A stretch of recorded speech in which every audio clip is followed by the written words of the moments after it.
Hello, boys and girls. This is Anton / Blazarian 2020. Being the biggest loser of the week, slightly being edged out by Jackson. It was a pretty shitty week for my team. And that can be largely attributed to the amount of players I have on the DL and the strong pitching that Tyler had over the course of the week. I think the week can be exemplified by Dallas Keuchel's pitching performance yesterday, in which he gave up, I believe, 5 runs in 4 innings on 13 hits, guys.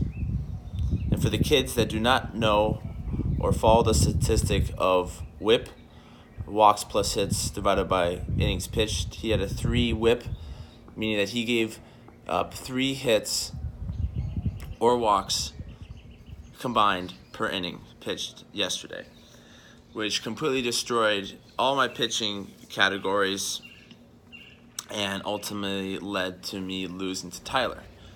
On that note, finally got Bumgarner back into my lineup, which was good. He was out until last week.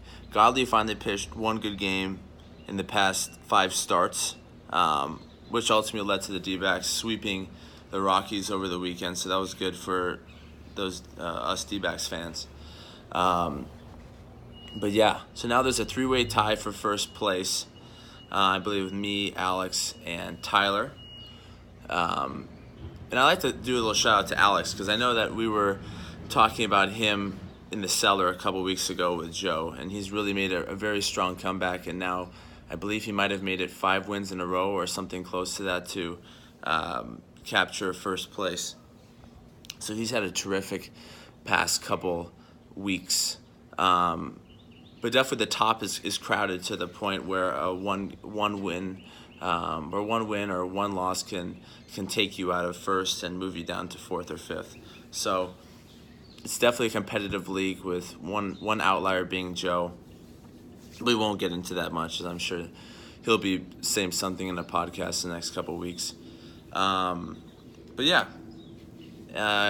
This certainly isn't Kenya, so I'm actually back home right now, sitting in my backyard.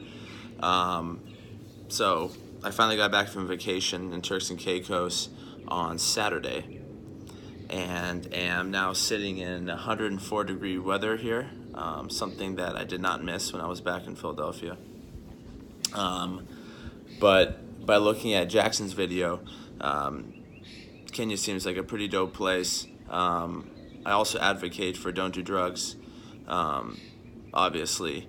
And it seemed that in Jackson's video, he gave Kenya a pretty bad rap. I feel like every 15 seconds he says, "But I mean, this is Kenya." I think he said that about the weed. He said it about the water. He said about talked about the living conditions there. So if Jackson was a travel agent, I would never travel to Kenya in my entire life. But otherwise, I think that you guys should come visit. I'm back in Phoenix for the next couple weeks. I have a few interviews coming up also in San Diego, which is pretty close to LA if Jackson and Joe are trying to move out there post-grad. So if all the guys, could live potentially in California, we could do weekend trips if you guys want to come down, or I can come up to LA potentially if I get this position out in San Diego. This could make for an interesting next couple of years. I know that if this does all work out, I know we'll spend some weekends playing association for like 5-6 straight hours. Numerous 12-player trades going on, like the good old times. But yeah, I'm going to keep this video short, but just wanted to point out that my team had a terrible week, and hopefully some of those guys get back off the DL, because that's really been hurting me, and Tyler had a full-strength lineup going up against me. So hope all is well with you, Joe.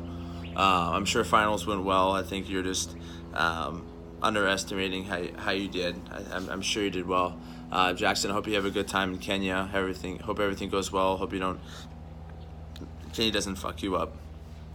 Tyler, Alex.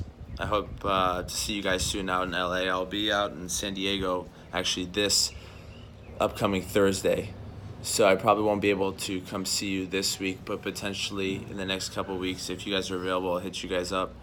And of course, George, who I haven't met yet, but if you want to come stateside to the West Coast, I'd love to meet you. All right, I'll catch you guys later.